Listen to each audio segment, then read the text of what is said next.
Strategi pelaksanaan 4 pada pasien risiko perilaku kekerasan dengan cara patuh meminum obat secara teratur. Assalamualaikum, selamat siang Mbak Tata. Selamat siang Gus. Ya, sesuai janji kita kemarin ya Mbak, hari ini kita bertemu lagi jam 11 sesuai yang Mbak Tata minta. Bagaimana kabar Mbak Tata hari ini? Saya baik, saya lebih bisa mengontrol amarah saya. Alhamdulillah juga seperti itu. Bagaimana latihan tarik nafas, bicara dengan baik, dan sholat, apakah Mbak Tata sudah kerjakan? Sudah. Alhamdulillah. Jadi apa yang Mbak Tata rasakan setelah rutin latihan? Saya sudah melatih dan saya bisa mengontrol emosi saya. Alhamdulillah juga seperti itu. Untuk pertemuan kali ini, apakah Mbak Tata mau berkomitmen dengan saya untuk meminum obat secara rutin? Ya, saya berkomitmen. Baik Mbak Tata. Sebelumnya Mbak Tata sudah diberikan obat oleh dokter ya Mbak Tata? Sudah. Oh ya, ini ya Mbak? Ya. Apakah Mbak Tata sudah tahu apa saja obatnya dan bagaimana fungsinya? Belum tahu ya Mbak? Jadi nanti akan saya jelaskan ya Mbak. Jadi sekarang kita akan membahas cara minum obat yang benar untuk mengontrol marah. Tempat mengobrolnya di sini saja, untuk waktunya 10-15 menit. Apakah Mbak Tata bersedia? Sudah. Apakah Mbak Tata sudah siap? Ya. Ya, baik ya Mbak.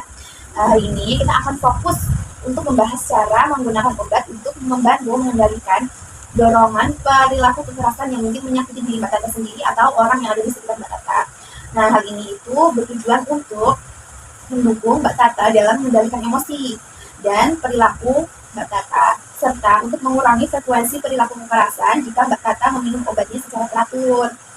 Nah, apa saja yang perlu dipersiapkan sebelum kita mulai menggunakan obat untuk mengontrol perilaku? Ada beberapa hal penting yang perlu dipersiapkan dari sisi pikiran dan perasaan Mbak Tata. Jadi Mbak Tata mau kan berkomitmen untuk meminum obat secara rutin dan teratur? Mau ya Mbak. Ini ada 3 jenis obat.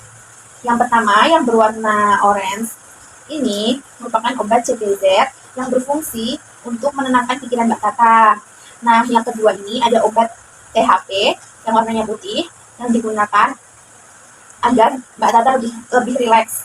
Nah, yang ketiga ada yang warnanya merah jambu, yaitu namanya HLP. Fungsinya agar pikiran Mbak Tata lebih teratur dan rasa marah yang Mbak Tata rasakan itu dapat berkurang. Nah, ini obat-obatnya itu diminum 3 kali sehari. Untuk waktunya jam 7 pagi, jam 1 siang, dan jam 7 malam.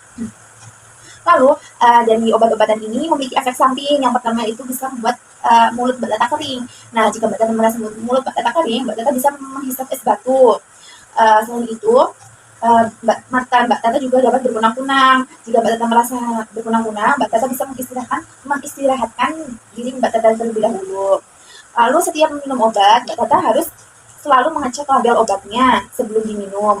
Dan Mbak Tata tidak boleh berhenti untuk meminum obat sebelum ada perintah dari dokter. Jadi harus sesuai anjuran dokter ya Mbak. Karena apabila Mbak Tata berhenti, itu dapat berefek atau rasa marah Mbak Tata akan muncul kembali yang akan menyebabkan perilaku Mbak Tata tidak kondusif. Mbak Tata tidak mau kan ya Mbak? Jadi Mbak Tata mau kan berkomitmen untuk meminum obat secara rutin dan teratur dan tidak memutuskan dan tidak berhenti minum obat tanpa anjuran dokter? Mau ya Mbak? Jadi sekarang Mbak Tata bisa memasukkan jadwal minum obat Mbak Tata ke dalam jadwal harian Mbak Tata. Baik Mbak Tata, bagaimana perasaan Mbak Tata setelah kita belajar cara minum obat yang teratur? Saya lebih tahu tentang obat-obat yang saya akan minum. Ya benar ya Mbak. Bisa Mbak Tata sebutkan kembali apa saja obat-obatannya dan bagaimana cara minumnya? Yang pertama ada CBZ, HLP, sama THP. Ya. Nah, sama-sama diminum 3 kali sehari. Terus minumnya jam 7, jam 1, jam 7 malam. Iya, benar sekali ya Mbak. Nah, Mbak Tata, ini kita kan sudah berlatih cara mengontrol amarah selama 4 kali pertemuan. Mbak Tata masih ingat atau enggak ya, 4 kali pertemuan itu membahasnya apa saja? Bisa Mbak Tata sebutkan? Masih ingat. Yang pertama itu menarik nafas dalam. Ya. Terus yang kedua dengan cara meluapkan marah dengan baik. Ya. Terus yang ketiga dengan cara spiritual. Ya. Terus yang keempat dengan cara meminum obat. Ya, benar sekali. Ya, bagus sekali, benar sekali ya Mbak Tata. Jadi Mbak Tata bisa mempraktikkan latihan-latihan tersebut apabila Mbak Tata merasakan marah kembali. Jadi Mbak Tata sudah bisa untuk mengontrol rasa marah yang Mbak Tata rasakan. Bisa dijalankan terus ya Mbak secara teratur. Jadi untuk pertemuan kali ini sudah selesai. Besok kita akan jumpa lagi untuk mengevaluasi pelaksanaan kegiatan dan pengendalian marah yang Mbak Tata praktikan. Ya, tuh. Untuk itu saya pamit untuk kembali ke ruang perawat. Apabila Mbak Tata ada yang ingin disampaikan atau ada yang ingin dibutuhkan, Mbak Tata bisa menemui saya di ruang perawat.